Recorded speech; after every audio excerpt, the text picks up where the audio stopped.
बहुत कम लोग जानते हैं कि रविवार के दिन सूर्य देव की यह दिव्य कथा यदि श्रद्धा और विश्वास से सुनी जाए तो जीवन में असंभव को भी संभव बना देती है। भगवान भास्कर की कृपा से अंधकार में भी प्रकाश की किरण आ जाती है, निर्धन के घर में धन आ जाता है और बीमार को स्वास्थ्य की प्राप्ति होती है। आज हम आपको सुनाने जा रहे हैं एक ऐसी अद्भुत घटना जो आपके मन में सूर्य देव के प्रति अटूट आस्था जगा देगी। तो आइए पूर्ण एकाग्रता के साथ शुरू करते हैं आज की ये पावन कहानी।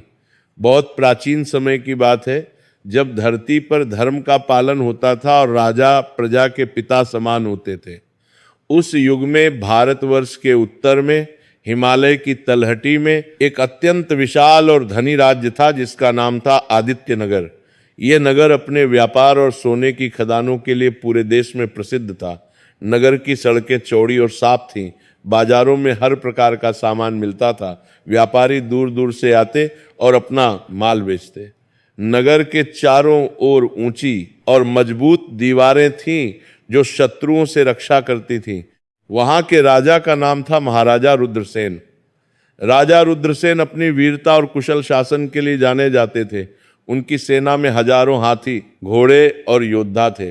कहते हैं कि जब राजा की सेना युद्ध के लिए निकलती तो धरती कांप उठती थी। उनका खजाना इतना भरा हुआ था कि कहते हैं उसे गिनने में महीनों लग जाते थे। राजमहल सोने और चांदी से सजा हुआ था। हर कमरे में कीमती पत्थर जड़े हुए थे। राजा के पास सब कुछ था, विशाल सेना, अपार धन, सुंदर महल और सुखी प्रजा।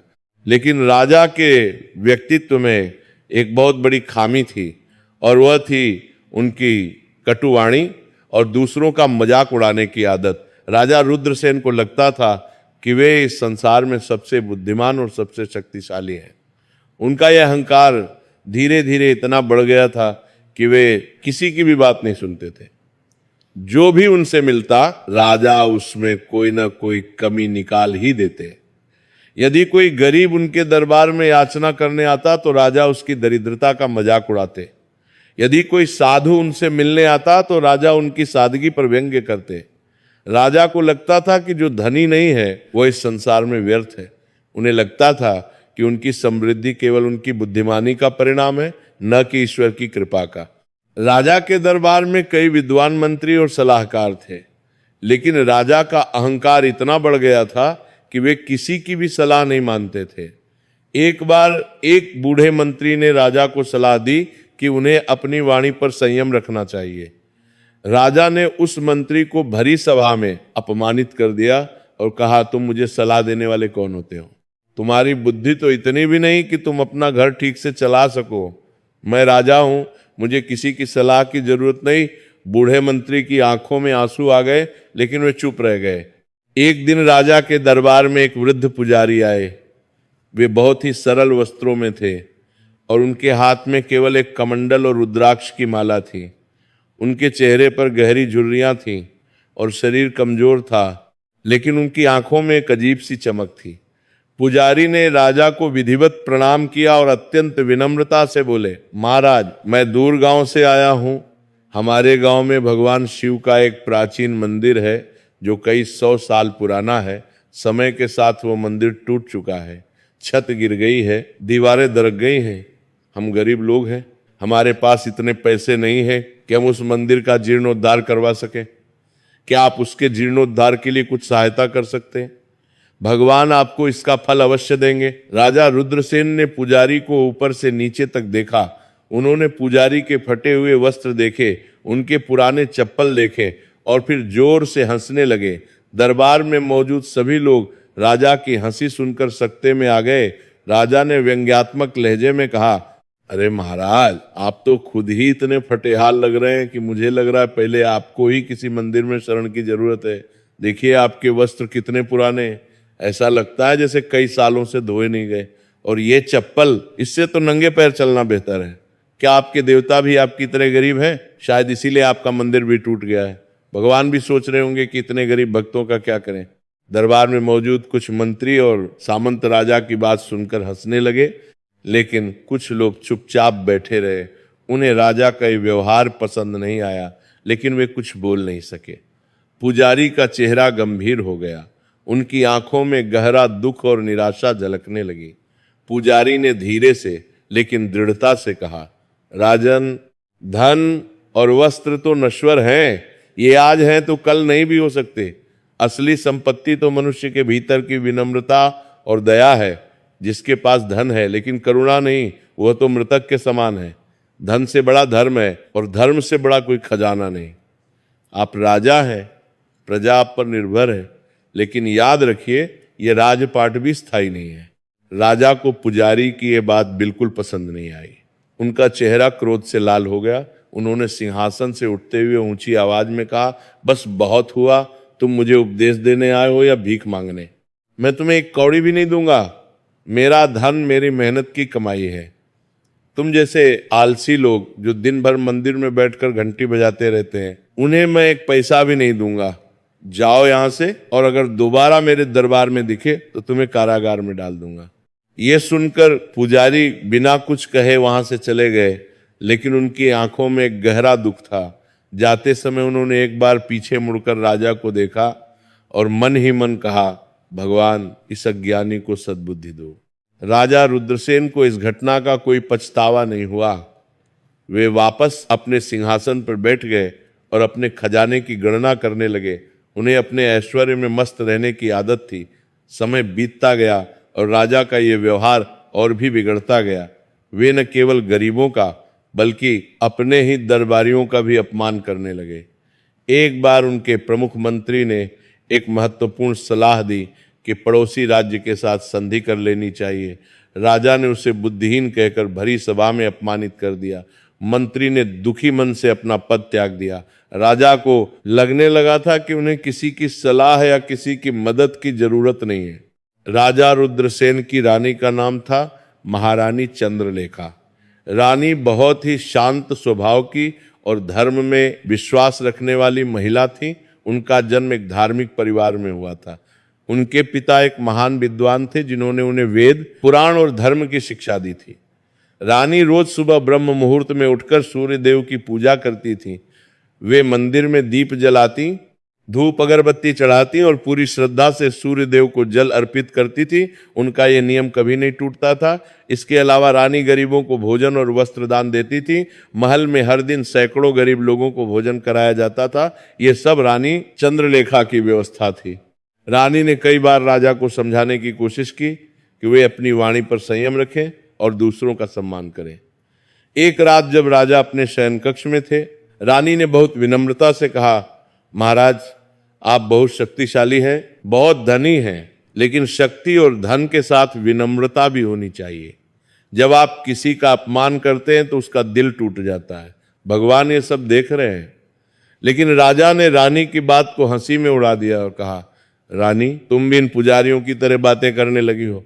भगवान भगवान कुछ नहीं होता, ये सब कमजोर लोगों के लिए है। मैं अपनी ताकत से सब कुछ हासिल कर सकता हूँ। राजा रुद्रसेन और रानी चंद्रलेखा के 2 बच्चे थे, एक बेटा और एक बेटी। बेटे का नाम था राजकुमार अर्जुन और बेटी का नाम था राजकुमारी प्रिया। दोनों बच्चे अपनी माँ की तरह बहुत ही संस्कारी और विनम्र थे। राजकुमार अर्जुन 16 वर्ष के थे, युद्ध कला में निपुण थे और धनुर्विद्या में पारंगत थे, लेकिन उनमें अहंकार नाम की कोई चीज नहीं थी। वे हमेशा अपने से बड़ों का सम्मान करते और छोटों से प्यार से पेश आते। राजकुमारी प्रिया 14 वर्ष की थीं। वे बहुत ही सुंदर और गुणवान थीं। उन्हें संगीत और कला में रुचि थी। वे रोज अपनी माँ के साथ मंदिर जाती और पूजा करती। दोनों बच्चे अपनी माँ के साथ गरीबों की सेवा भी करते थे। राजा को ये सब देखकर हंसी आती। वे अपने बच्चों से कहते, तुम दोनों भी अपनी माँ की तरह अंधविश्वासी बन रहे हो, ये सब दिखावा है। असली शक्ति तो धन और सेना में है, भगवान में नहीं। तुम्हें राजा बनना है, साधु नहीं। इसीलिए मंदिर छोड़ो और शासन करना सीखो। लेकिन राजकुमार अर्जुन और राजकुमारी प्रिया अपनी माँ की शिक्षाओं को मानते रहे।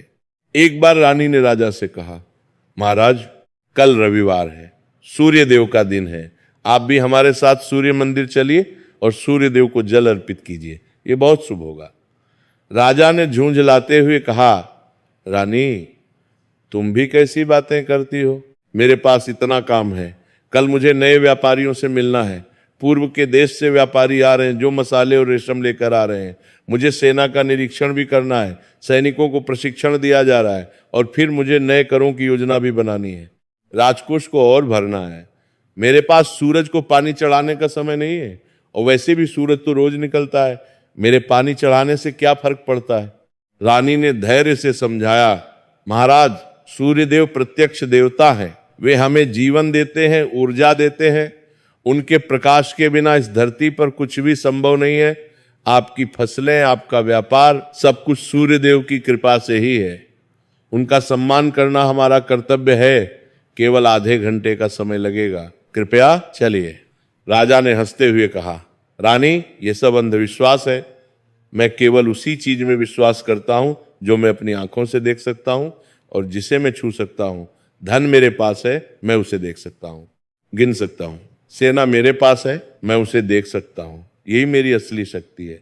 सूर्य तो बस एक गर्म गोला है जो आसमान में घूमता है, इसमें देवता कहां से आ गया।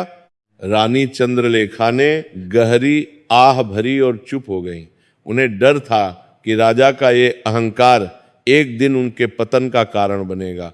उन्होंने मन ही मन सूर्य देव से प्रार्थना की, हे भगवान भास्कर, मेरे पति अज्ञानी हैं, उन्हें सद्बुद्धि दीजिए, उन्हें अपनी गलती का एहसास कराइए। एक दिन की बात है, आदित्य नगर में एक बहुत बड़ा यज्ञ आयोजित किया जा रहा था। यह यज्ञ राज्य की समृद्धि के लिए था। पूरे राज्य से विद्वान ब्राह्मण, साधु संत और प्रजाजन आए हुए थे। यज्ञशाला को बहुत सुंदर तरीके से सजाया गया था। रंग बिरंगे फूलों की मालाएं लगाई गई थीं, मंत्रोच्चारण की तैयारी की गई थी। यह यज्ञ विशेष रूप से सूर्य देव की आराधना के लिए था। राजा रुद्रसेन को भी आमंत्रित किया गया था। यज्ञ के मुख्य पुरोहित ने संदेश भेजा कि राजा का उपस्थित होना अत्यंत आवश्यक है। रानी और बच्चों ने बहुत आग्रह किया कि राजा भी यज्ञ में भाग ले। राजकुमार अर्जुन ने कहा, पिताजी कृपया चलिए, पूरा राज्य आपकी प्रतीक्षा कर रहा है। ये यज्ञ हमारे राज्य की समृद्धि के लिए है। राजकुमारी प्रिया ने भी हाथ जोड़कर कहा, पिताजी ये एक पवित्र अवसर है, आप अवश्य चलिए। लेकिन राजा ने साफ मना कर दिया। उन्होंने कहा, तुम लोग जाओ, मुझे अपने खजाने की गिनती करनी है। आज नए सोने के सिक्के ढाले गए हैं, मुझे उनकी जांच करनी है। यज्ञ में बैठकर समय बर्बाद करने से बेहतर है कि मैं अपने धन की देखभाल करूं। तुम लोग जाकर घंटी बजा लो, मंत्र पढ़ लो, मेरा काम ज्यादा महत्वपूर्ण है। रानी बहुत दुखी हुई, लेकिन वे बच्चों के साथ यज्ञ में चली गईं। यज्ञ बहुत ही भव्य था। विशाल यज्ञ कुंड में पवित्र अग्नि प्रज्वलित की गई थी। हवन कुंड में शुद्ध घी की आहुतियां दी जा रही थी और वेद मंत्रों का पवित्र उच्चारण हो रहा था। वातावरण में एक दिव्य शांति थी। यज्ञ के अंत में मुख्य पुजारी ने सबसे आग्रह किया कि वे सूर्य देव को प्रणाम करें और उनसे आशीर्वाद लें। सभी लोगों ने ऐसा किया। रानी ने भी पूरी श्रद्धा से सूर्य देव की आराधना की और अपने परिवार की सुख शांति की प्रार्थना की। लेकिन उधर महल में राजा रुद्रसेन अपने खजाने के कमरे में बैठे सोने के सिक्कों को गिन रहे थे। वे एक एक सिक्का उठाते, उसे देखते, उसकी चमक निहारते और फिर ढेर में रख देते। उनके चेहरे पर एक अजीब सी संतुष्टि थी। वे अपने धन में इतने मग्न थे कि उन्हें समय का पता ही नहीं चला। तभी महल के एक दास ने आकर कहा, महाराज, बाहर एक साधु आए हैं, वे आपसे मिलना चाहते हैं। उन्होंने कहा है कि उन्हें आपसे कुछ महत्वपूर्ण बात करनी है। राजा झुंझला गए। उन्होंने चिढ़कर कहा, आज रविवार है और सब लोग यज्ञ में हैं, ऐसे में ये साधु मुझे परेशान करने आ गया। इन साधुओं को कोई और काम नहीं होता, बस लोगों से भीख मांगते रहते हैं। ठीक है, उसे भेज दो, देखता हूं क्या चाहता है। साधु अंदर आए। वे बहुत ही वृद्ध थे। उनके सफेद बाल और लंबी दाढ़ी थी। उनके चेहरे पर अनगिनत झुर्रियां थीं, लेकिन उनके चेहरे पर एक अजीब सा दिव्य तेज था। उनकी आंखें बहुत गहरी थीं, जैसे वे मनुष्य के भीतर तक देख सकती हों। साधु ने राजा को प्रणाम किया और शांत स्वर में कहा, राजन, आज रविवार है, सूर्य देव का दिन। क्या आपने सूर्य देव को जल अर्पित किया? क्या आपने उनकी आराधना की? राजा ने व्यंग्य से कहा, महाराज, मैं एक राजा हूं, कोई भिखारी नहीं जो धूप में खड़ा होकर पानी चढ़ाऊं। मेरे पास इतना धन है कि मैं चाहूं तो सोने की बाल्टियों से पानी चढ़ाऊं, लेकिन मुझे इसकी जरूरत नहीं है। ये सब छोटे लोगों के लिए है जिनके पास करने के लिए कोई काम नहीं होता। मैं खुद अपना भाग्य विधाता हूं, मुझे किसी सूरज बूरज की जरूरत नहीं। साधु ने गंभीर स्वर में थोड़ा और जोर से कहा, राजन, ये क्या कह रहे हैं आप? अहंकार मनुष्य का सबसे बड़ा शत्रु है। धन और पद नश्वर है, जो आज है कल नहीं भी हो सकता। इतिहास में कितने ही महान राजा हुए जो अपने अहंकार के कारण नष्ट हो गए। सूर्य देव सबको समान रूप से प्रकाश देते हैं, चाहे वो राजा हो या रंक। उनका सम्मान करना हमारा कर्तव्य है। वे जीवन के दाता हैं, उनके बिना इस संसार में कुछ भी संभव नहीं है।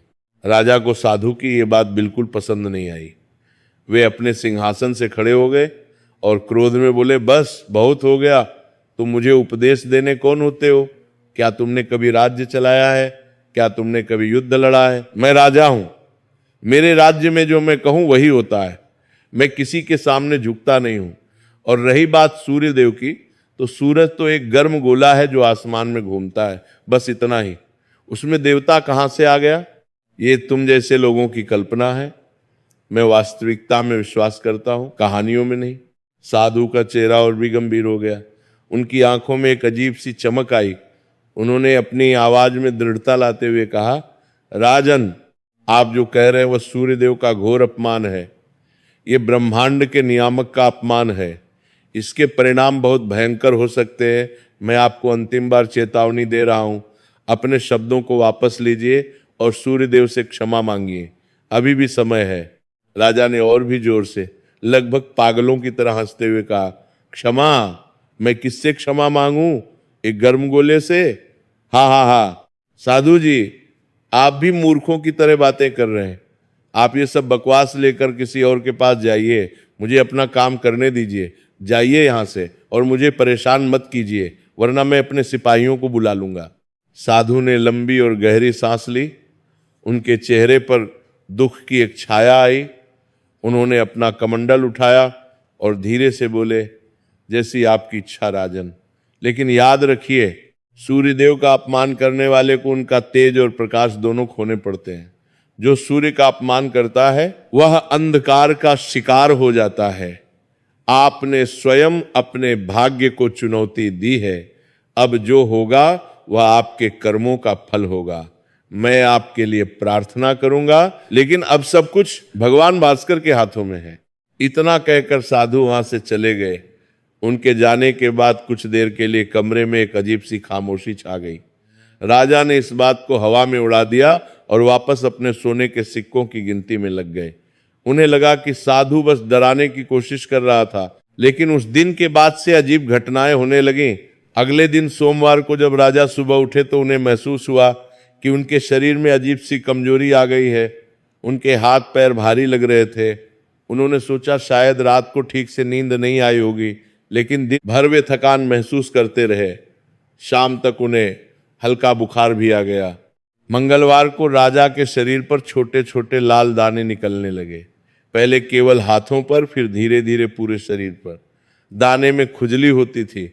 राजा ने राजवैद्य को बुलाया। वैद्य ने कुछ मलहम दी, लेकिन कोई फायदा नहीं हुआ।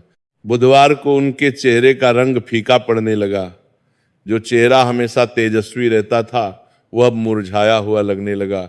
राजा की आंखों के नीचे काले घेरे पड़ गए।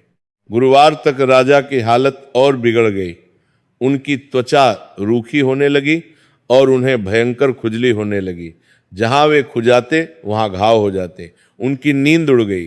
रात भर वे करवटें बदलते रहते। रानी बहुत चिंतित हो गई। उन्होंने राज्य के सबसे प्रसिद्ध वैद्य को बुलाया। वैद्य ने राजा की विस्तार से जांच की। उसने राजा की नाड़ी देखी, उनकी जीभ देखी, उनकी आंखें देखी। फिर चिंतित होकर बोला, महाराज, ये कोई साधारण बीमारी नहीं लगती। आपकी त्वचा में कोई अजीब संक्रमण है जो बहुत तेजी से फैल रहा है। मैंने ऐसी बीमारी पहले कभी नहीं देखी। मैं दवाइयां देता हूं, लेकिन मुझे डर है कि यह किसी देवकोप का संकेत है। शायद किसी ऋषि या साधु का श्राप लगा है। राजा ने छिड़कर कहा, देवकोप, श्राप, फिर वही बकवास। तुम बस अपना काम करो और मुझे ठीक करो। मैं तुम्हें जो चाहे वो दाम दूंगा, बस मुझे जल्दी ठीक करो। शुक्रवार तक राजा की हालत इतनी खराब हो गई कि वे अपने बिस्तर से उठ नहीं सकते थे। उनके पूरे शरीर पर सफेद धब्बे पड़ गए थे। ये धब्बे देखने में बहुत भयावह थे। उनकी त्वचा जली हुई सी लगने लगी थी। हल्का सा छूने पर भी उन्हें असहनीय दर्द होता था। राजा का तेजस्वी चेहरा पहचाना नहीं जा रहा था। रानी दिन रात राजा की सेवा में लगी रहीं। वे उन्हें भोजन कराती, दवाई देती, उनके घावों पर मलहम लगाती, लेकिन कोई फायदा नहीं हो रहा था। रानी रोते रोते थक गई थी। शनिवार को राजा की हालत और भी भयावह हो गई। उनके बाल झड़ने लगे। जो घने काले बाल उनके सिर की शोभा थे वे अब मुट्ठी भर रह गए। उनकी आंखों की रोशनी भी कम होने लगी। सब कुछ धुंधला दिखाई देने लगा। रानी ने घबराकर राजपुरोहित को बुलाया। पुरोहित जी बहुत ही विद्वान और अनुभवी थे। उन्होंने कई वर्ष तपस्या की थी। राजपुरोहित ने राजा को देखा, उनकी स्थिति का अवलोकन किया। फिर उन्होंने राजा की जन्म कुंडली देखी। लंबी गणना के बाद वे गहरी चिंता में डूब गए। उन्होंने सिर हिलाया और कहा, महारानी, यह सूर्य देव का कोप है। राजा ने किसी तरह से सूर्य देव का घोर अपमान किया है। कुंडली में स्पष्ट है कि सूर्य अत्यंत क्रोधित है। जब तक वे सूर्य देव को प्रसन्न नहीं करेंगे तब तक ये रोग ठीक नहीं होगा, बल्कि ये और बिगड़ता जाएगा। अगर जल्दी कुछ नहीं किया गया तो महाराज की जान को खतरा हो सकता है। रानी को वो साधु याद आया जो रविवार को महल में आए थे। उन्हें याद आया कि राजा ने उस दिन यज्ञ में जाने से मना कर दिया था। उन्होंने राजा से पूछा, महाराज, क्या रविवार को कोई साधु आए थे? क्या आपने उनसे कुछ कहा था? कृपया सच बताइए। राजा ने कमजोर आवाज में अपनी घायल त्वचा के कारण बोलने में कठिनाई होते हुए कहा, हाँ, एक बूढ़ा साधु आया था, लंबी दाढ़ी वाला। उसने मुझे सूर्यदेव की पूजा करने के लिए कहा था। उसने मुझे धमकी दी थी। मैंने उसे भगा दिया और मैंने सूर्यदेव को एक गर्म गोला कहा था। मैंने कहा था कि सूर्य में कोई देवता नहीं है। रानी के चेहरे का रंग उड़ गया। उनके हाथ पैर ठंडे पड़ गए। उन्होंने कांपती आवाज में कहा, महाराज, आपने ये क्या कर दिया? आपने साक्षात सूर्य नारायण का अपमान कर दिया। सूर्यदेव प्रत्यक्ष देवता है। वे सबको देखते हैं। उनका अपमान करना सबसे बड़ा पाप है। अब हमें तुरंत प्रायश्चित करना होगा। राजपुरोहित ने कहा, कल रविवार है, सूर्यदेव का दिन।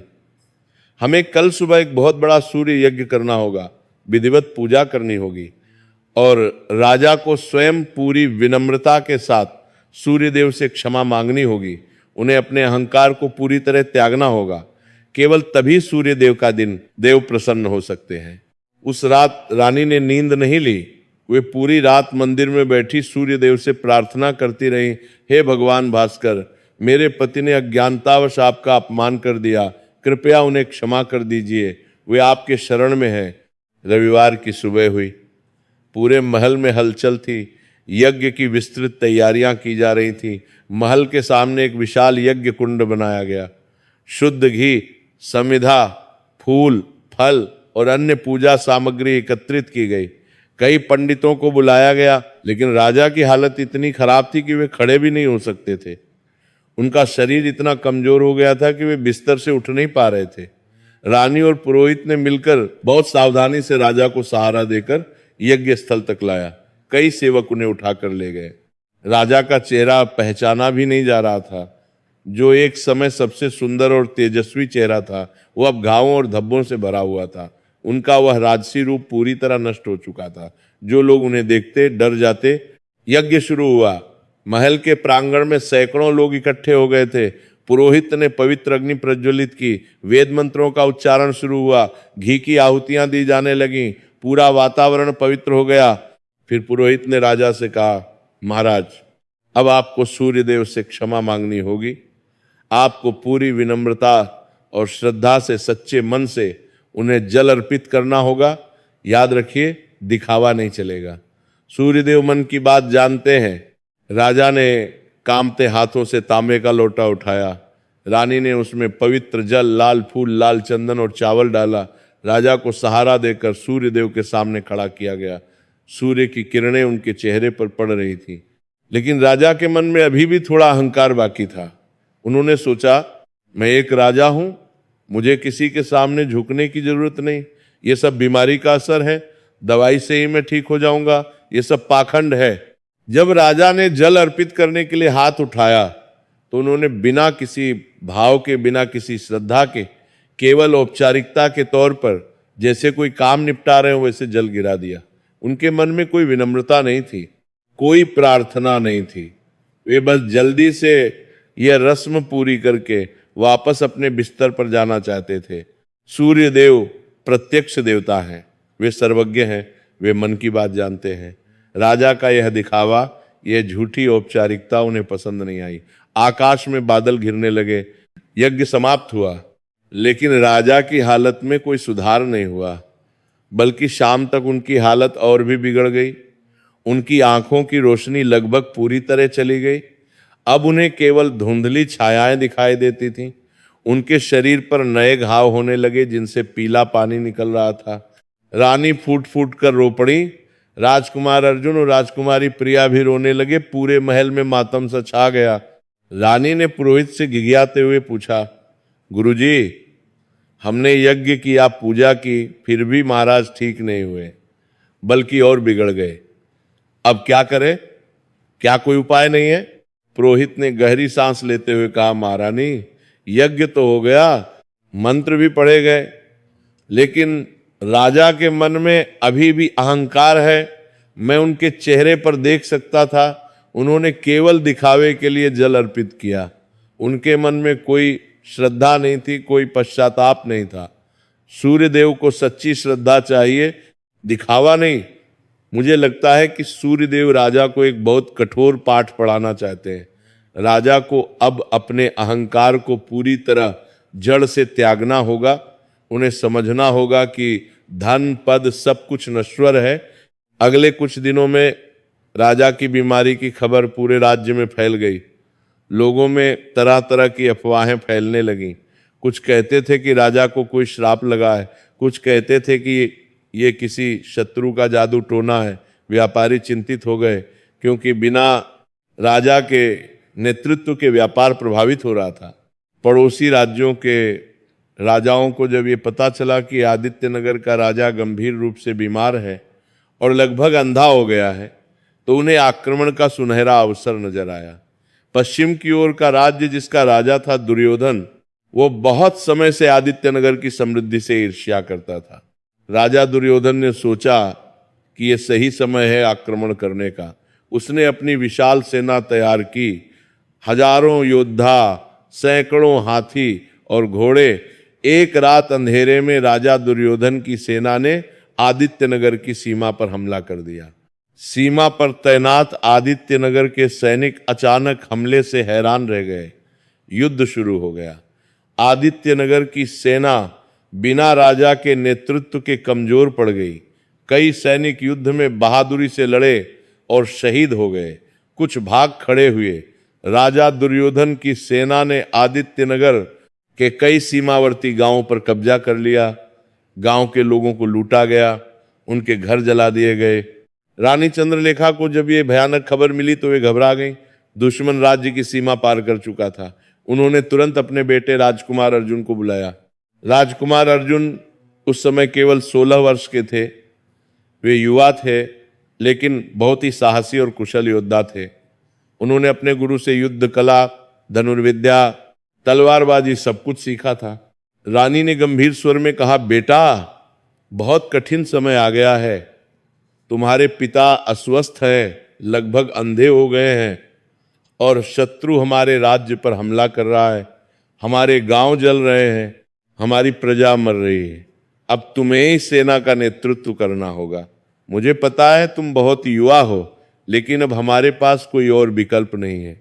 राजकुमार अर्जुन ने अपनी मां के चरण छुए और दृढ़ता से कहा, माताजी, मैं अपने राज्य की रक्षा करूंगा। मैं अपनी प्रजा को शत्रु के हाथों मरते नहीं देख सकता, लेकिन पहले मैं सूर्य देव से आशीर्वाद लूंगा। बिना उनकी कृपा के कोई भी युद्ध जीता नहीं जा सकता। राजकुमार तुरंत सूर्य मंदिर की ओर दौड़े। उन्होंने मंदिर में प्रवेश किया। सूर्य देव की प्रतिमा के सामने घुटनों के बल बैठ गए। उन्होंने अपनी तलवार अपने सामने रखी और दोनों हाथ जोड़कर आंखें बंद कर लीं। राजकुमार ने पूरी श्रद्धा और विनम्रता से प्रार्थना की, हे भगवान भास्कर, हे प्रकाश के स्रोत, हे जीवन दाता, मेरे पिता ने आपका अपमान किया है और इसके लिए मैं आपसे क्षमा मांगता हूं, लेकिन मैं आपका सच्चा भक्त हूं। मैं जानता हूं कि आप ही संसार को चलाते हैं, आपके बिना कुछ भी संभव नहीं है।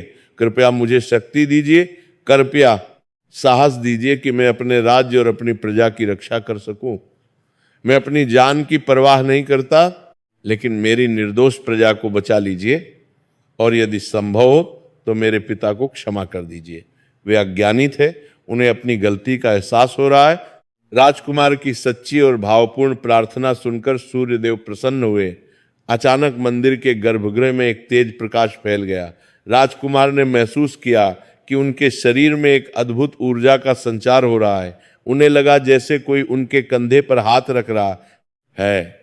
एक दिव्य आवाज गूंजी, जाओ वत्स, तुम्हारी श्रद्धा और विनम्रता से मैं प्रसन्न हूं, तुम्हें मेरा आशीर्वाद है, जाओ और अपने राज्य की रक्षा करो। राजकुमार अर्जुन ने आंखें खोली। उनके चेहरे पर एक अजीब सा तेज था। उन्होंने अपनी तलवार उठाई और मंदिर से बाहर निकले। राजकुमार ने तुरंत सेनापति को बुलाया। सेनापति एक अनुभवी योद्धा था जो कई युद्ध लड़ चुका था। राजकुमार ने कहा, सेनापति, शत्रु हमारी सीमा पर है, हमें तुरंत जवाबी हमला करना होगा। सेना को तैयार करो, हम सूर्योदय से पहले निकलेंगे। सेनापति ने राजकुमार को देखा। इतनी कम उम्र में इतना साहस और दृढ़ संकल्प देखकर वह प्रभावित हुआ। उसने कहा, जैसी आपकी आज्ञा राजकुमार, लेकिन शत्रु की संख्या बहुत अधिक है, हमें सावधानी से योजना बनानी होगी। राजकुमार ने कहा, चिंता मत करो सेनापति, सूर्यदेव का आशीर्वाद हमारे साथ है। संख्या से बड़ा साहस होता है और हम अपनी धरती की रक्षा कर रहे हैं, इससे बड़ा कोई कारण नहीं हो सकता। रात भर तैयारी चलती रही। हथियार तेज किए गए, कवच पॉलिश किए गए, घोड़ों को तैयार किया गया। राजकुमार अर्जुन ने अपना कवच पहना, उन्होंने अपनी तलवार कमर में बांधी और धनुष उठाया। सूर्योदय से पहले जब आसमान में पहली लालिमा फैलने लगी, राजकुमार अर्जुन अपनी सेना के साथ युद्ध के लिए निकल पड़े। रानी चंद्रलेखा और राजकुमारी प्रिया ने उन्हें विदा किया। रानी की आंखों में आंसू थे, लेकिन वे गर्व से भी भरी थीं। सेना तेजी से शत्रु की ओर बढ़ी। जब वे सीमा के पास पहुंचे तो उन्होंने देखा कि राजा दुर्योधन की सेना ने एक गांव को घेर रखा है। गांव के लोग डरे हुए थे, उनके घरों में आग लगा दी गई थी।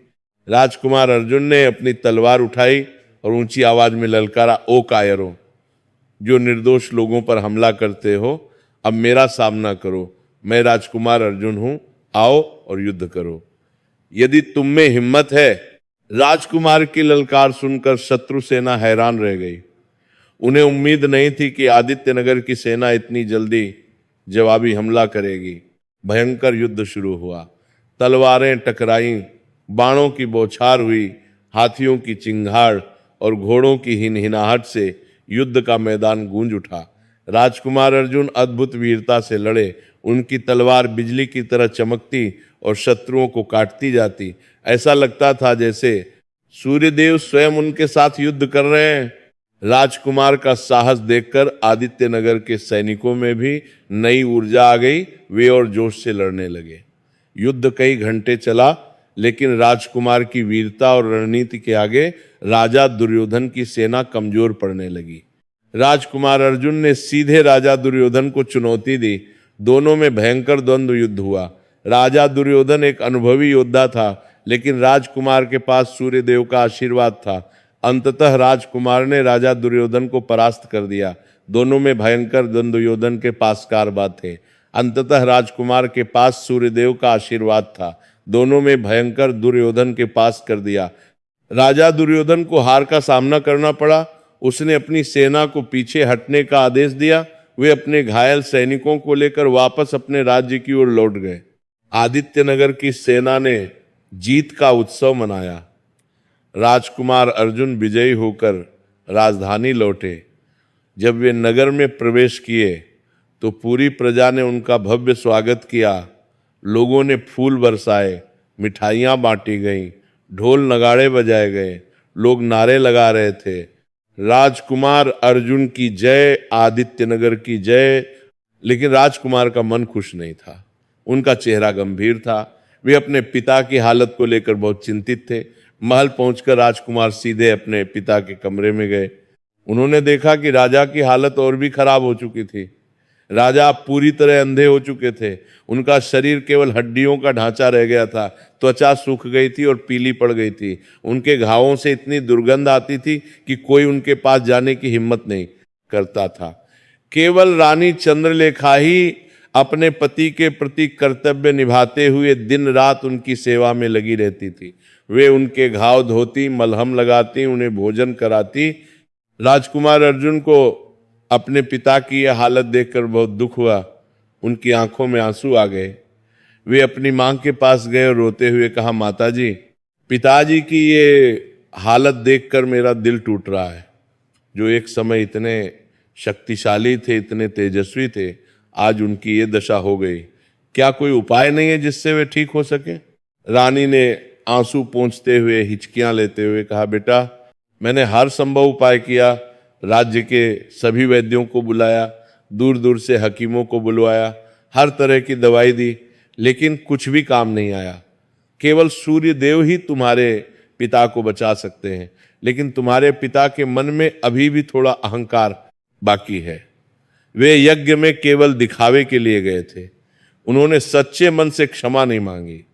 जब तक उनका अहंकार पूरी तरह नष्ट नहीं होगा, जब तक वे पूरी तरह टूट नहीं जाएंगे और विनम्र नहीं बनेंगे, तब तक वे ठीक नहीं हो सकते। जो पूरी तरह बात करेंगे, गुरु से बात करेंगे, जो पूरी तरह टूट नहीं जाएंगे, बता रहा उसे पूरी तरह करें। राजकुमार को एक विचार आया। उन्होंने थोड़ा सोचा और फिर बोले, माताजी, मुझे एक उपाय सूझ रहा है। हमें पिताजी को ऐसी परिस्थिति में रखना होगा जहां उनका अहंकार पूरी तरह टूट जाए, जहां वे समझ सकें कि धन पद सब कुछ कितना नश्वर है, और वे सच्चे मन से, पूरी विनम्रता से सूर्य देव की शरण में जाएं। रानी ने चिंतित होकर पूछा, वो कैसे बेटा, क्या करना होगा? राजकुमार ने गहरी सांस लेते हुए कहा, माताजी, मुझे पता है ये बहुत कठोर लगेगा, लेकिन हमें पिताजी को उनके राजसी ठाठ बाट से दूर करना होगा। उन्हें एक साधारण व्यक्ति की तरह जीना होगा। उन्हें वो सब कुछ अनुभव करना होगा जो एक गरीब व्यक्ति अनुभव करता है। केवल तभी उन्हें अपनी गलती का वास्तविक एहसास होगा। केवल तभी उनका अहंकार पूरी तरह नष्ट होगा। रानी चंद्रलेखा को यह विचार बहुत कठोर और क्रूर लगा। वे अपने पति से बहुत प्यार करती थी। उन्हें और कष्ट देने का विचार ही उनके दिल को चीर रहा था, लेकिन उन्हें समझ आ गया कि शायद यही एकमात्र उपाय है। उन्होंने आंसू भरी आंखों से कहा, ठीक है बेटा, यह बहुत कठिन होगा, लेकिन अगर यही एकमात्र रास्ता है तो ऐसा ही होगा। तुम जो उचित समझो वही करो।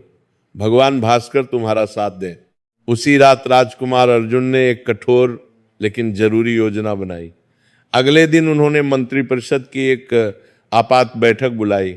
बैठक में उन्होंने घोषणा की कि राजा की गंभीर बीमारी को देखते हुए अब राज्य का कार्यभार उन्हें सौंपा जाता है और राजा को उनकी बीमारी से उबरने के लिए साधारण जीवन जीना होगा।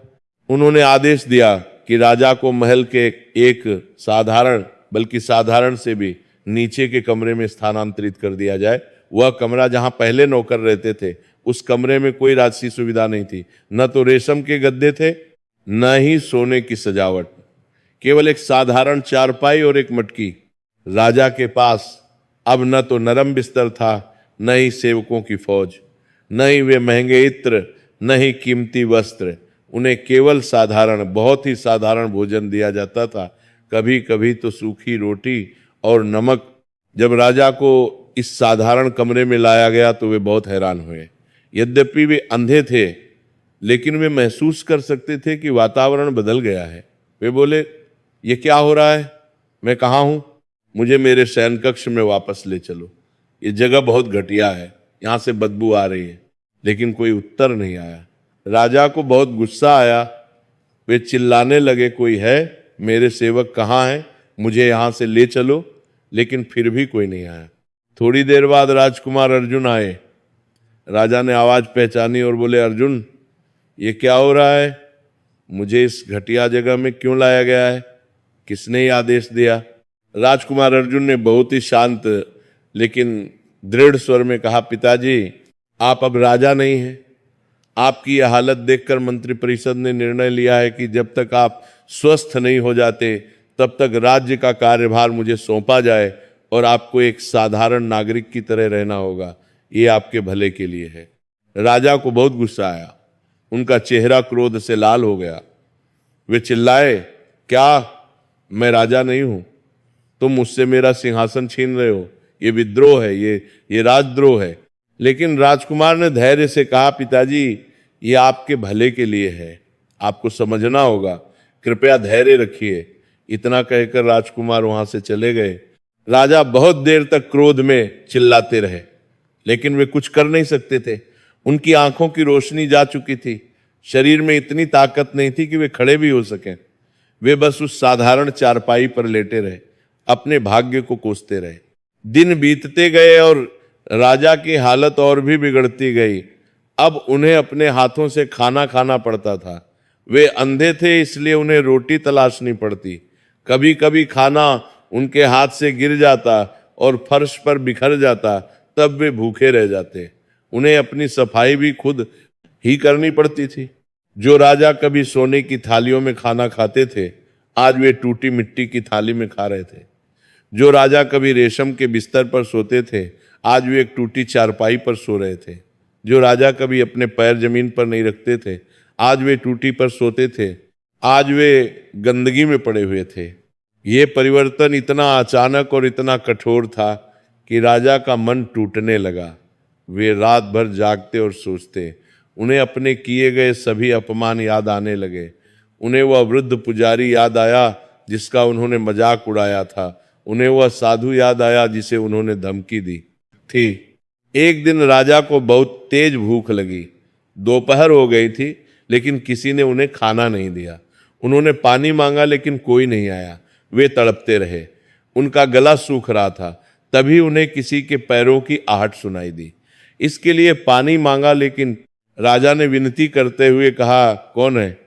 कृपया मुझे पानी पिला दो, मैं बहुत प्यासा हूं, मेरा गला सूख रहा है, कृपया। एक छोटी सी आवाज आई। वो एक छोटी बच्ची थी, उसका नाम चंपा था। वो एक गरीब परिवार की बच्ची थी जो महल में सफाई का काम करती थी। उसकी उम्र केवल 10 साल थी। चंपा ने राजा की हालत देखी। एक अंधा, बीमार, बूढ़ा आदमी जो पानी के लिए तड़प रहा था, उसे दया आ गई। उसने अपने छोटे से मिट्टी के लोटे से राजा को पानी पिलाया। राजा ने पानी पीकर राहत की सांस ली। पानी उन्हें अमृत जैसा लगा। उन्होंने आभार से कहा, बेटी तुमने मुझे पानी पिलाया, भगवान तुम्हारा भला करे। तुम कौन हो बेटी? लड़की ने मासूम आवाज में कहा, मेरा नाम चंपा है, मैं यहाँ सफाई का काम करती हूँ। मैं आपको तड़पते हुए नहीं देख सकती थी। आप भी किसी के पिता होंगे। मैं अपने पिता को इस हालत में नहीं देख सकती थी, इसीलिए मैंने आपकी मदद की। राजा को अचानक अपनी बेटी राजकुमारी प्रिया की याद आई। उन्हें याद आया कि उन्होंने कभी अपनी बेटी पर ध्यान नहीं दिया। वे हमेशा अपने धन गिनने में, अपने काम में व्यस्त रहते थे। आज एक गरीब 10 साल की लड़की ने उन्हें पानी पिलाया और उनकी मदद की, और वह भी बिना कुछ मांगे, बिना किसी स्वार्थ के। राजा की आंखों में आंसू आ गए। पहली बार उन्हें अपनी गलती का एहसास हुआ। उन्होंने जीवन में कभी किसी की मदद नहीं की थी, बल्कि उन्होंने लोगों का अपमान किया था, और आज एक गरीब बच्ची उनकी मदद कर रही थी। कुछ दिन और बीते। राजा की हालत में कोई सुधार नहीं हुआ, बल्कि शारीरिक रूप से वे और कमजोर होते गए, लेकिन मानसिक रूप से उनमें परिवर्तन आना शुरू हो गया था। वे अब ज्यादा सोचने लगे, अपने जीवन के बारे में, अपने कर्मों के बारे में। एक रात राजा को एक स्वप्न आया। स्वप्न बहुत ही स्पष्ट और जीवंत था। उन्होंने देखा कि वे एक पूरी तरह अंधेरे कमरे में बंद हैं। चारों तरफ घना अंधकार है, कुछ भी दिखाई नहीं दे रहा। वे रोशनी की तलाश में इधर उधर भटक रहे हैं। उनके हाथ दीवारों से टकरा रहे हैं, वे गिर रहे हैं, उठ रहे हैं, फिर गिर रहे हैं। तभी दूर से एक छोटा सा प्रकाश दिखाई दिया। वह प्रकाश धीरे धीरे बढ़ने लगा। जैसे जैसे प्रकाश पास आया, राजा ने महसूस किया कि अंधकार कम हो रहा है। प्रकाश बहुत तेज था, लेकिन उससे आंखों को कोई तकलीफ नहीं हो रही थी, बल्कि एक अजीब सी शांति मिल रही थी।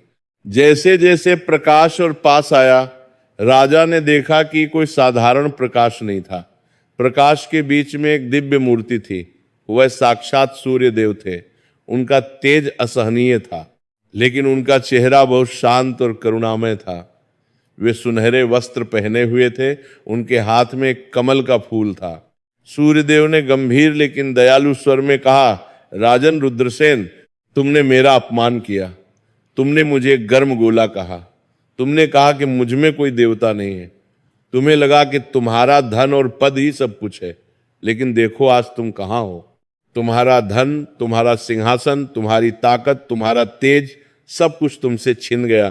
तुम एक लाचार, अंधा, बीमार व्यक्ति बन गए हो। ये तुम्हारे अहंकार का फल है।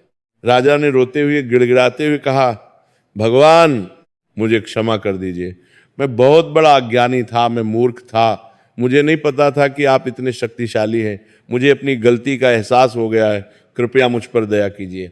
मैं अब और ये कष्ट नहीं सह सकता। सूर्यदेव ने कहा, राजन, क्षमा केवल शब्दों से नहीं मिलती।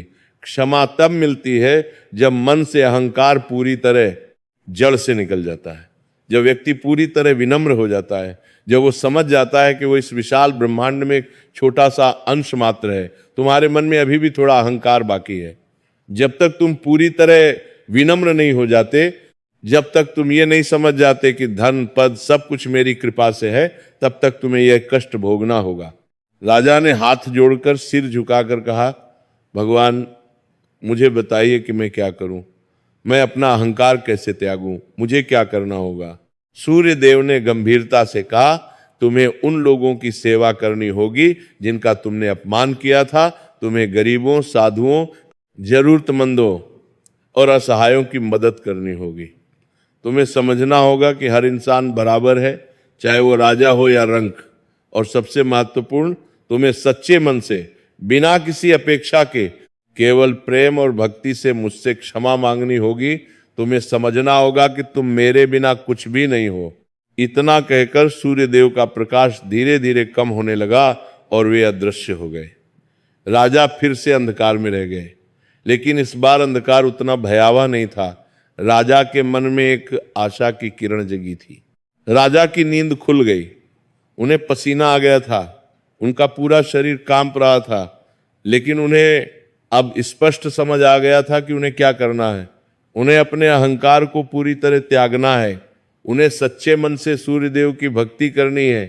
अगले दिन जब रानी चंद्रलेखा उनके पास आई तो राजा ने कहा, रानी मुझे राजकुमार अर्जुन से मिलना है। तुरंत रानी ने राजकुमार को बुलाया। जब राजकुमार आए तो राजा ने बहुत ही विनपक्त स्वर में, आंसू भरी आवाज में कहा, बेटा मुझे क्षमा करो। मैंने अपने अहंकार में तुम सबको बहुत कष्ट दिया। मैंने तुम्हारी माँ का अपमान किया, तुम्हारी भावनाओं की कोई परवाह नहीं की। मैंने गरीबों का मजाक उड़ाया, साधुओं का अपमान किया, और सबसे बड़ा पाप मैंने सूर्यदेव का अपमान किया। अब मैं समझ गया हूं कि मेरी गलती क्या थी। मुझे सूर्यदेव ने स्वप्न में दर्शन दिए हैं। उन्होंने मुझे बताया है कि मुझे क्या करना है। मुझे अब अपना बाकी जीवन की सेवा में और लोगों की भलाई में बिताना है। राजकुमार को बहुत खुशी हुई। उनकी आंखों में आंसू आ गए। वे अपने पिता के पैरों के पास बैठ गए और बोले, पिताजी मुझे बहुत खुशी है कि आपको अपनी गलती का एहसास हो गया है। आप बताइए अब मैं आपकी कैसे मदद कर सकता हूँ। राजा ने कहा, बेटा मुझे उस वृद्ध पुजारी से मिलना है जो मुझसे मंदिर के जीर्णोद्धार के लिए मिलने आए थे, और मुझे उस साधु से भी मिलना है जिन्होंने मुझे चेतावनी दी थी। मैं उन सबसे क्षमा मांगूंगा। मैं उनके पैर पकड़ूंगा और माफी मांगूंगा। राजकुमार ने कहा, ठीक है पिताजी, मैं उन्हें ढूंढने की पूरी कोशिश करूंगा। कहानी जारी रहेगी। अगले भाग में राजा की क्षमा याचना, पुजारी और साधु से मिलना और अंततः सूर्यदेव की कृपा से राजा का पूर्ण रूप से स्वस्थ होना। राजकुमार अर्जुन ने तुरंत अपने सबसे विश्वसनीय सैनिकों और संदेशवाहकों को उस वृद्ध पुजारी और साधु को ढूंढने के लिए भेजा। उन्होंने आदेश दिया कि पूरे राज्य में और पड़ोसी राज्यों में भी खोज की जाए। कई दिनों की गहन खोज के बाद आखिरकार उन्हें वह वृद्ध पुजारी मिल गए जो महल में मंदिर के जीर्णोद्धार के लिए आए थे। पुजारी एक छोटे से सुदूर गांव में एक टूटी फूटी झोपड़ी में रहते थे। वे बहुत ही सादगी से जीवन बिता रहे थे। राजकुमार स्वयं उस गांव गए। जब वे पुजारी की झोंपड़ी के पास पहुंचे तो उन्होंने देखा कि पुजारी बाहर बैठे छोटे बच्चों को धर्म की शिक्षा दे रहे थे। राजकुमार ने घोड़े से उतरकर पुजारी को विधिवत प्रणाम किया और अत्यंत विनम्रता से कहा, गुरुजी, मैं राजकुमार अर्जुन हूं। मेरे पिता राजा रुद्रसेन ने आपका बहुत अपमान किया था। वे अब बहुत पछता रहे हैं। उन्हें अपनी गलती का गहरा एहसास हो गया है। वे आपसे क्षमा मांगना चाहते हैं। कृपया आप मेरे साथ महल चलिए। पुजारी ने राजकुमार को देखा। उनके चेहरे पर कोई क्रोध नहीं था, कोई द्वेष नहीं था, केवल शांति और करुणा थी। उन्होंने मुस्कुराते हुए कहा, राजकुमार, मुझे किसी से कोई शिकायत नहीं है। मैंने राजा को उसी दिन क्षमा कर दिया था जिस दिन उन्होंने मेरा अपमान किया था, क्योंकि मैं जानता हूं कि जो अहंकार में अंधे होते हैं वे नहीं जानते कि वे क्या कर रहे हैं। लेकिन अगर राजा सच में पछता रहे हैं और उन्हें अपनी गलती का एहसास हो गया है तो मैं अवश्य चलूंगा, शायद मैं उनकी कुछ मदद कर सकूं। पुजारी अपनी छोटी सी पोटली उठाकर राजकुमार के साथ महल की ओर चल पड़े। जब वे महल पहुंचे तो पूरे महल में हलचल मच गई। लोग फुसफुसाने लगे कि वही पुजारी आए हैं जिनका राजा ने अपमान किया था। राजकुमार पुजारी को उस साधारण कमरे में ले गए जहां राजा रहते थे। जब पुजारी ने राजा की हालत देखी तो उन्हें बहुत दुख हुआ। उनकी आंखों में आंसू आ गए। वह शक्तिशाली तेजस्वी राजा जो कभी सोने के सिंहासन पर बैठते थे, आज एक टूटी चारपाई पर घावों से भरे शरीर के साथ अंधे होकर पड़े थे। राजा ने पुजारी के पैरों की आहट सुनी। उन्होंने पूछा, कौन है? पुजारी ने कहा, राजन, मैं वही वृद्ध पुजारी हूं जो आपसे मंदिर के जीर्णोद्धार के लिए मिलने आया था। राजा तुरंत चारपाई से उतरने की कोशिश करने लगे। वे गिरते पड़ते किसी तरह नीचे आए और हाथ जोड़कर सिर झुकाकर बोले, गुरुजी, मुझे क्षमा कर दीजिए। मैंने आपका बहुत अपमान किया था। मैंने आपकी गरीबी का मजाक उड़ाया था, आपके वस्त्रों पर व्यंग्य किया था। मैं कितना मूर्ख था, कितना अहंकारी था। आज मैं समझ गया हूं कि असली धन तो विनम्रता और दया है, जब बाहरी चीजें नहीं। कृपया मुझे माफ कर दीजिए। पुजारी ने जल्दी से राजा को उठाया और उन्हें सहारा देकर चारपाई पर बिठाया। फिर बहुत ही प्यार से, एक पिता की तरह उन्होंने कहा, राजन, मैं तो आपको पहले ही क्षमा कर चुका था। आपने जो किया वह अहंकार के कारण किया, लेकिन जिनका आपने असली अपमान किया है वे हैं भगवान सूर्य, प्रत्यक्ष देवता। आपको उनसे क्षमा मांगनी होगी, और वह भी सच्चे मन से, पूरी विनम्रता से। राजा ने पूछा, गुरुजी, कृपया आप मेरी मदद कीजिए। मैं सूर्य देव को कैसे प्रसन्न करूं? मैंने एक बार यज्ञ में जाकर जल अर्पित किया था, लेकिन कोई फायदा नहीं हुआ। पुजारी ने समझाया, राजन, उस दिन आपने केवल दिखावे के लिए जल अर्पित किया था। आपके मन में श्रद्धा नहीं थी। सूर्य देव को प्रसन्न करने का केवल एक ही उपाय है, सच्ची श्रद्धा, पूर्ण विनम्रता और निस्वार्थ सेवा। आपको हर रविवार सूर्य देव की पूजा करनी होगी, लेकिन केवल पूजा काफी नहीं है। आपको गरीबों, जरूरतमंदों और असहायों की सेवा भी करनी होगी, क्योंकि सूर्य देव सबको समान रूप से प्रकाश देते हैं, राजा को भी और रंग को भी।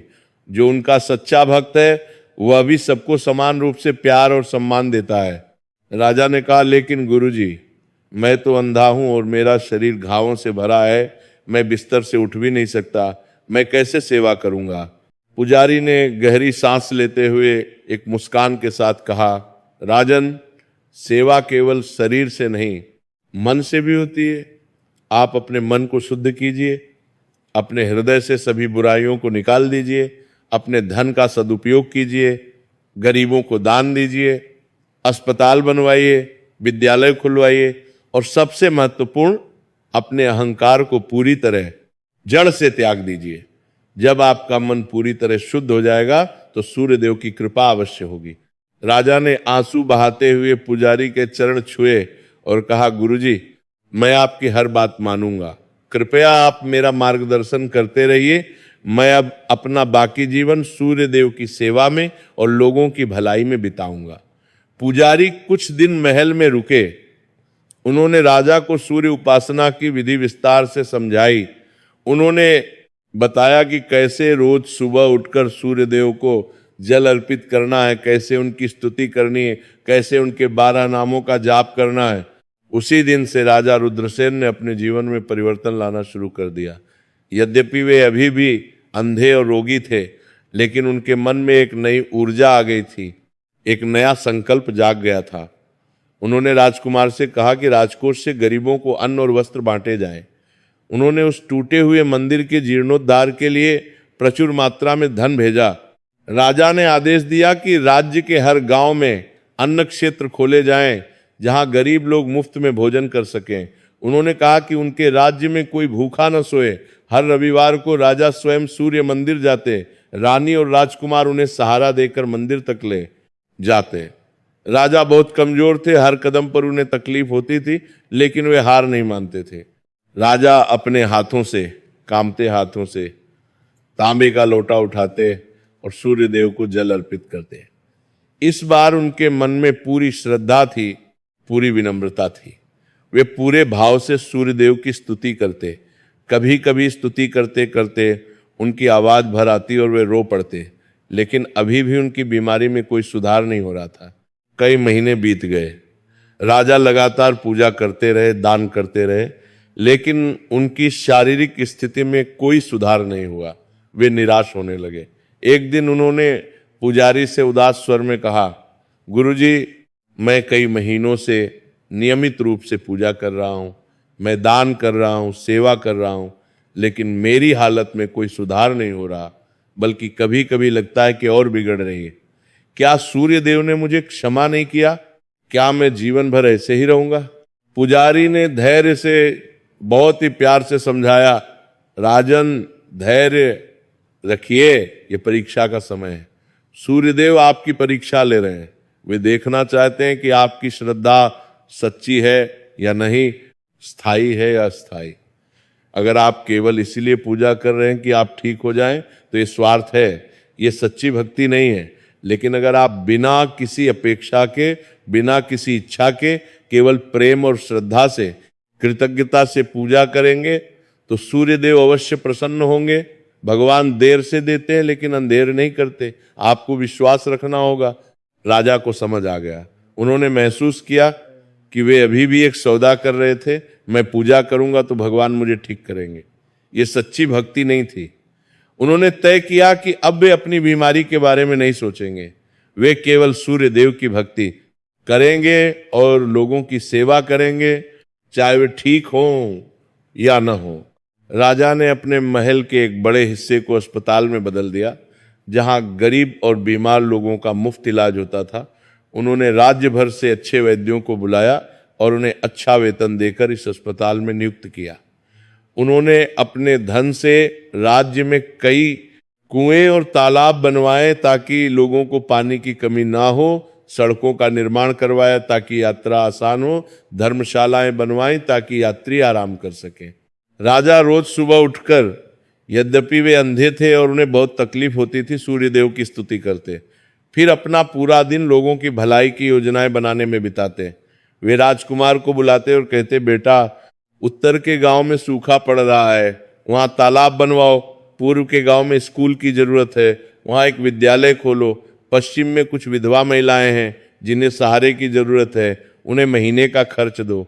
धीरे धीरे राजा का अहंकार पूरी तरह जड़ से खत्म हो गया। अब वे एक साधारण व्यक्ति की तरह, बल्कि एक विनम्र सेवक की तरह व्यवहार करने लगे। वे किसी से भी बात करते समय अत्यंत विनम्र और दयालु होते। यदि कोई नौकर भी उनके पास आता तो वे उससे प्यार से बात करते, उसका हालचाल पूछते। पहले जो राजा सबको अपने से नीचा समझते थे, अब वही राजा सबको अपने बराबर मानने लगे थे। एक दिन वही छोटी लड़की चंपा, जिसने राजा को पानी पिलाया था, फिर से उनके कमरे में आई। राजा ने उसकी आवाज पहचान ली। उन्होंने कहा, बेटी चंपा, आओ, कैसी हो? तुम्हारे परिवार का हाल कैसा है? चंपा हैरान हो गई। एक राजा उससे इतने प्यार से बात कर रहा है। उसने कहा, महाराज, आप मुझे याद रखा? मैं तो एक छोटी सी सफाई करने वाली लड़की हूं। राजा ने मुस्कुराते हुए कहा, बेटी, तुमने मेरी मुश्किल समय में मदद की थी। मैं तुम्हें कैसे भूल सकता हूं? तुमने मुझे एक बहुत बड़ा पाठ पढ़ाया कि दया और करुणा किसी पद या धन से नहीं आती बल्कि हृदय से आती है। बताओ तुम्हें क्या चाहिए? चंपा ने संकोच से कहा, महाराज मुझे कुछ नहीं चाहिए, बस मेरे छोटे भाई की तबीयत खराब है, अगर राजवैद्य उसे एक बार देख लें तो। राजा ने तुरंत कहा, अवश्य बेटी, तुम अभी जाकर राजवैद्य को बुलाओ और उनसे कहो कि वे तुम्हारे घर जाकर तुम्हारे भाई को देखें और सारा इलाज मेरी तरफ से होगा। जाओ, देर मत करो। चंपा की आंखों में खुशी के आंसू आ गए। उसने राजा के पैर छूने चाहे, लेकिन राजा ने उसे रोक दिया और कहा, नहीं बेटी, बड़ों के पैर छूते, तुम तो अभी बच्ची हो, जाओ अपने भाई को ठीक करवाओ। ऐसी छोटी छोटी घटनाओं से राजा का हृदय और भी कोमल होता जा रहा था। वे समझने लगे थे कि असली खुशी धन जोड़ने में नहीं बल्कि दूसरों की मदद करने में है। समय बीतता गया, 6 महीने बीत गए। राजा की शारीरिक स्थिति वैसी की वैसी थी, लेकिन उनकी मानसिक और आध्यात्मिक स्थिति में बहुत बदलाव आ गया था। वे अब पूरी तरह बदल चुके थे। उनमें अब जरा भी अहंकार नहीं बचा था। वे एक सच्चे भक्त बन गए थे। एक रविवार की सुबह थी। राजा हमेशा की तरह सूर्य मंदिर गए। उस दिन आकाश बिल्कुल साफ था, एक भी बादल नहीं था। सूर्य की किरणें बहुत तेज और सुनहरी थीं। पूरा आकाश सोने जैसा चमक रहा था। राजा ने अपने हाथों में तांबे का लोटा लिया। रानी ने उसमें पवित्र जल, लाल फूल, लाल चंदन और अक्षत डाले। राजा को सहारा देकर सूर्य देव के सामने खड़ा किया गया। राजा ने अपने हाथ ऊपर उठाए, लोटे को सूर्य की ओर किया। उस दिन राजा के मन में कोई इच्छा नहीं थी, कोई अपेक्षा नहीं थी, कोई मांग नहीं थी।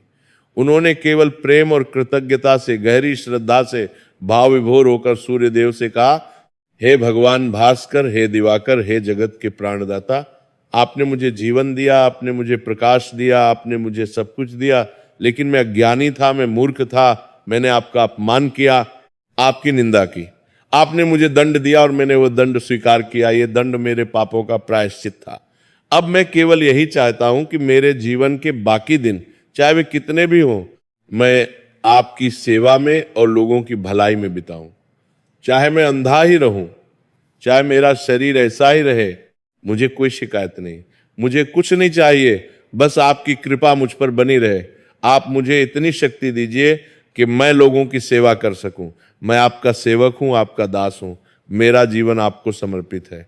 जैसे ही राजा ने ये शब्द कहे और पूरी श्रद्धा से जल अर्पित किया, एक अद्भुत अविश्वसनीय घटना घटी। आकाश में अचानक एक बहुत तेज चमकदार दिव्य प्रकाश फैल गया। यह प्रकाश इतना तेज था कि मंदिर में मौजूद सभी लोगों ने अपनी आंखें बंद कर लीं। पूरा मंदिर, पूरा परिसर उस दिव्य प्रकाश से भर गया। कुछ लोगों ने देखा कि प्रकाश के बीच में जैसे कोई दिव्य आकृति थी। जब लोगों ने धीरे धीरे आंखें खोली तो देखा कि राजा के चारों ओर एक सुनहरा प्रकाश मंडल बन गया है। वे प्रकाश की किरणों से घिरे हुए थे। सूर्य की एक विशेष अत्यंत तेज किरण सीधे राजा के माथे पर, उनके तीसरे नेत्र के स्थान पर पड़ी। राजा को अपने पूरे शरीर में एक अजीब सी अद्भुत ऊर्जा महसूस हुई। उनके घाव जलने लगे, लेकिन ये जलन कष्टदायक नहीं थी। ये एक शुद्धिकरण की प्रक्रिया थी। ऐसा लग रहा था जैसे कोई उनके शरीर से सारी बीमारी को जला रहा है, सारे विष को निकाल रहा है।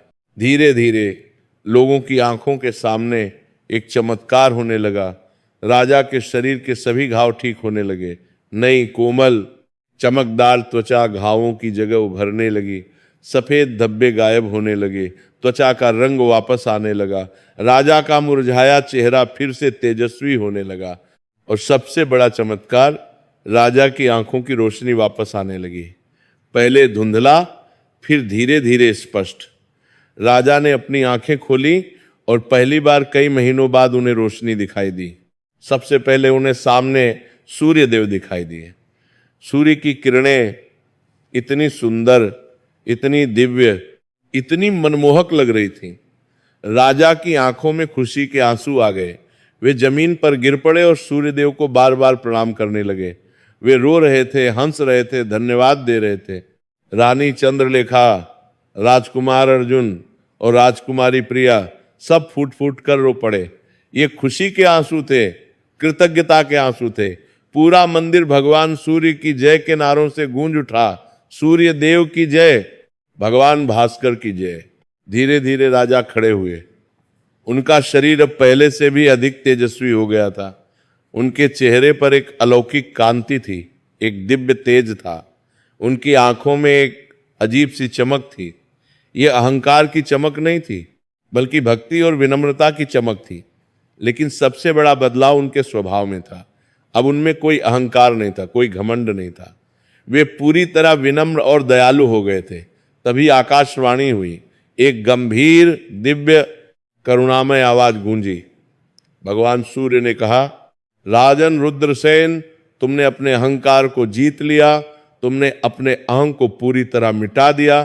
तुमने सच्चे मन से मेरी शरण ली और निस्वार्थ भाव से, बिना किसी अपेक्षा के, केवल प्रेम से मेरी उपासना की।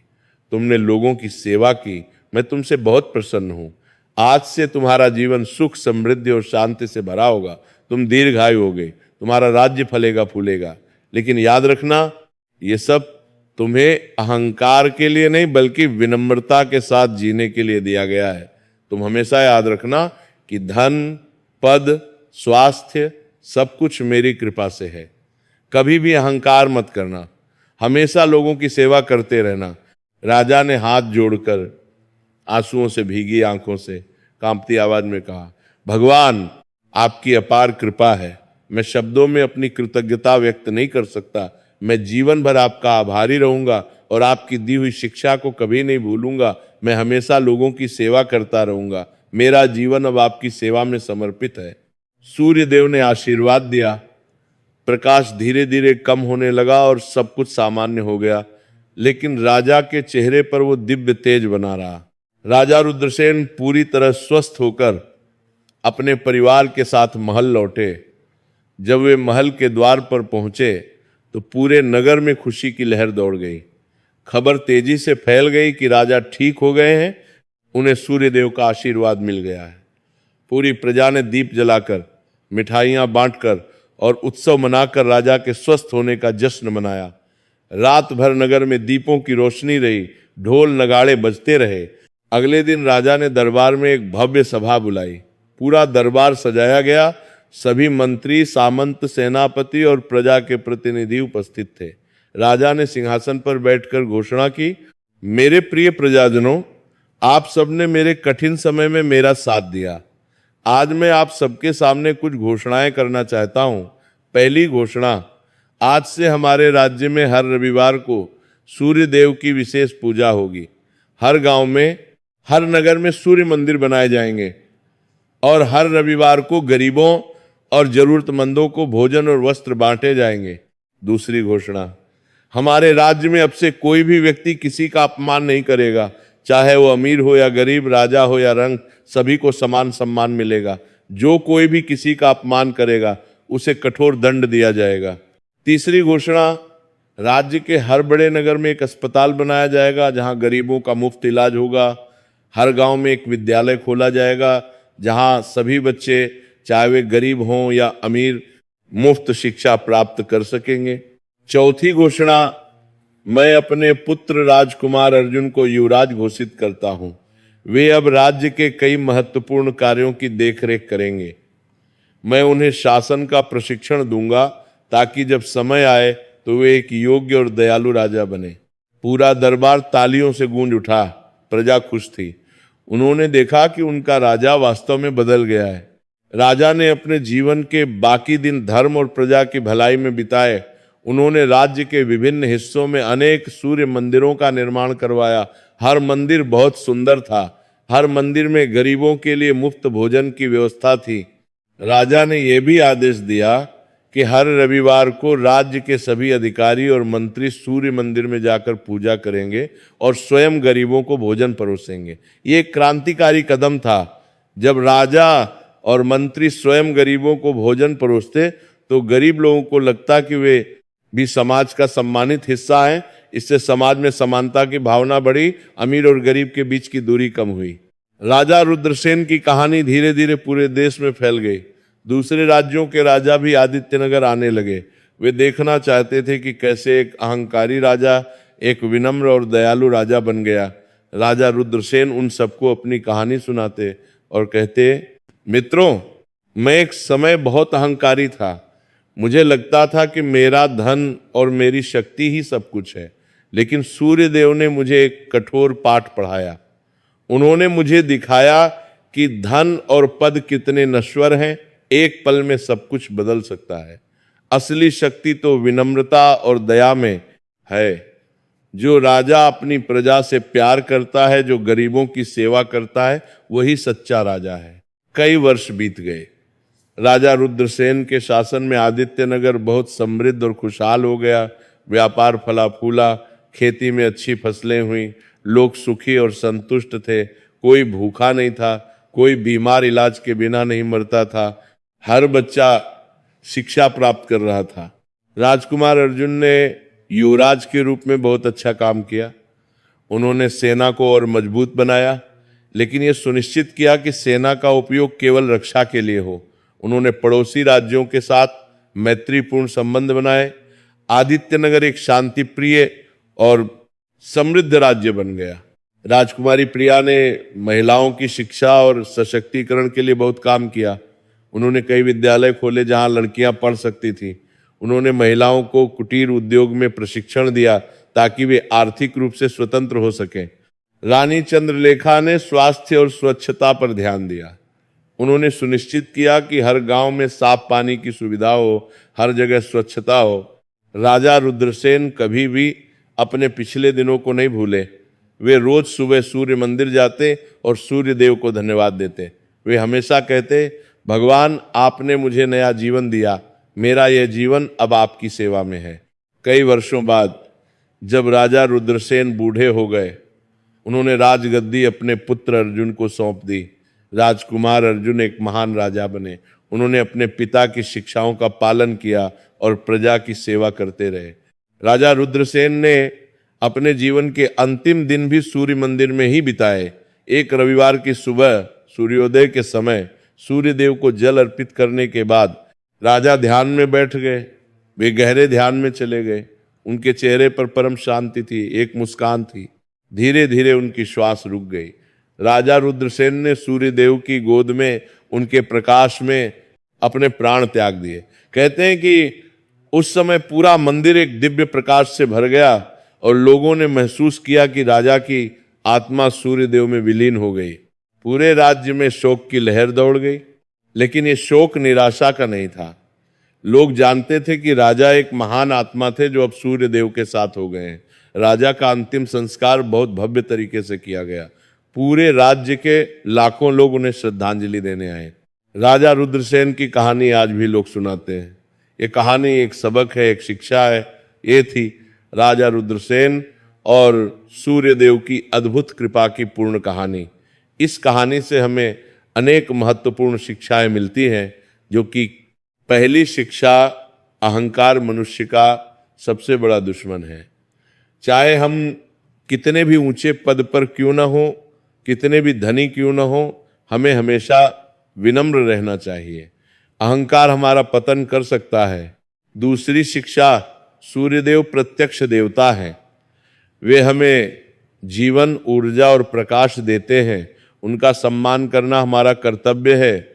रविवार के दिन सूर्यदेव की पूजा करना, उन्हें जल अर्पित करना बहुत शुभ है। तीसरी शिक्षा, ईश्वर बहुत दयालु हैं। यदि हम सच्चे मन से क्षमा मांगे तो वे हमें अवश्य माफ करते हैं, लेकिन हमारा पश्चाताप सच्चा होना चाहिए, केवल दिखावा नहीं। अल्दोर में दरवन। चौथी शिक्षा, धन और पद नश्वर हैं, आज जो है कल नहीं भी हो सकता। असली संपत्ति तो हमारे अंदर की दया, करुणा और प्रेम है। पांचवी शिक्षा, हमें कभी भी किसी का अपमान नहीं करना चाहिए। हर व्यक्ति सम्मान का हकदार है, चाहे वो गरीब हो या अमीर। छठी शिक्षा, सच्ची भक्ति निस्वार्थ होती है। हमें भगवान से कुछ मांगने के लिए नहीं, बल्कि केवल प्रेम और कृतज्ञता से प्रार्थना करनी चाहिए। सातवीं शिक्षा, दूसरों की सेवा करना ही सच्ची भक्ति है। जब हम गरीबों जरूरतमंदों की मदद करते हैं तो ये सीधे भगवान की सेवा है। तो दोस्तों, अगर आप भी अपने जीवन में सुख, समृद्धि, स्वास्थ्य और शांति चाहते हैं तो आज से ही सूर्य देव की उपासना शुरू कीजिए। हर रविवार को सूर्य देव को जल अर्पित कीजिए, उनके 12 नामों का जाप कीजिए और सबसे महत्वपूर्ण, विनम्र बनिए, दयालु बनिए, दूसरों की मदद कीजिए। देखिएगा आपका जीवन खुशियों से भर जाएगा। ओम सूर्याय नमः। जय सूर्य देव की।